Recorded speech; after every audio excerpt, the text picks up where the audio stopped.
না, সমস্ত ঘাড়ে ব্যথা স্পন্ডিলাইটিস নয়, তবে ঘাড়ের যে কারণে ব্যথা হয় সেটা হচ্ছে আমাদের একইভাবে যে কাজগুলো করি, ধরো কেউ আইটি সেক্টরে কাজ করে, কেউ লেখাপড়ার কাজ করে বা অফিস জব যেটাকে বলা হয়, সেখানে আমরা একইভাবে ঘাড়টাকে রেখে সামনের দিকে ঝুঁকিয়ে, বা যারা মোবাইল দেখছে তারা সবসময় ঘাড়টার একটা নির্দিষ্ট পশ্চার ইউজ করে, যেমন সামনের দিকে ঝুঁকিয়ে লিনিং ফরওয়ার্ড যেটা বলে আর কি। তো সেইভাবে দেখতে থাকলে কি হবে, একদিকের মাসেলগুলো আস্তে আস্তে করে উইক হয়ে যায়, যেগুলো আমরা কাজ করছি না, আর একটা মাসেল যেটার উপর স্ট্রেস পড়ছে সেটাও আস্তে আস্তে সমস্যা দেখা যায় আর কি, যেটা ওভার ইউজ বলা। সেই জন্যই আমাদের 1 ঘন্টা পর পর ওই মাসেলগুলো যেগুলো আমরা ইউজ করছি না সেগুলো ইউজ করার জন্য 1 ঘন্টা বা 40 মিনিট পর পর সেইগুলোকেও স্ট্রেচ বা ইউজ করতে হবে। সেই জন্য সমস্ত ঘাড়ে ব্যথাই হচ্ছে স্পন্ডিলাইটিস নয়, কিছুটা পশ্চুরাল কারণ বা যে কারণের জন্য আমরা ঘাড়টাকে ওভার ইউজ করছি বা যেটা ঘাড় ঝুঁকিয়ে যে কাজগুলো আমরা করছি সেটাই হচ্ছে ঘাড়ে ব্যথার মেন কারণ। স্যার, স্পন্ডিলাইটিসের যদি একটু সিমটমগুলো যদি একটু বলেন। স্পন্ডিলাইটিসের সিমটম শুধু ব্যথা, অর্থোপেডিক্সে ব্যথা ছাড়া তো আর কিছু হয় না।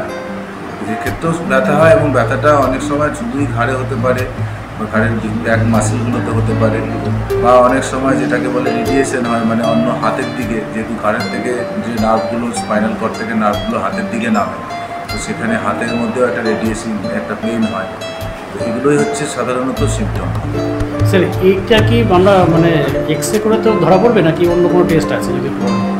এক্সরে তো আমাদের একদম আগে কেয়ারফুলি এক্সামিন করতে হয় যে কোনো রকম ঘাড়ের যে ব্যথাটা হচ্ছে সেই ব্যথাটার জন্য মাসেলের স্প্যাজম হয়েছে, কোন জায়গায় ব্যথাটা হচ্ছে, ব্যথাটা কোন হাতে নামছে, এবং সেটার সঙ্গে যদি আমাদের যে রুটগুলো নার্ভের মধ্যে আছে, মানে ঘাড়ের মধ্যে যে নার্ভ রুটগুলো আছে তার সঙ্গে যদি ম্যাচ করে যায়, তাহলে সাধারণত আমরা মানে যেগুলো ক্লিনিক্যাল সিমটম হয় সেই সিমটমের উপর বেস করে আমরা ট্রিটমেন্টটা শুরু করি। এবং যে কারণগুলোর জন্য হয় আর কি, যেটা হচ্ছে আমরা যখন বসে থাকি তখন হচ্ছে শিরদাঁড়ার মধ্যে স্ট্রেস পড়ে, তবে যারা বসে বসে কাজ করে তারা শিরদাঁড়াতে, মানে সেটা শিরদাঁড়ার মধ্যে ঘাড়ে ব্যথা হতে পারে বা কোমর ব্যথা হতে পারে। স্যার, এর কি পার্মানেন্ট কোনো সলিউশন আছে নাকি সারা জীবন ওষুধ খেয়ে যেতে হবে বা কিছু?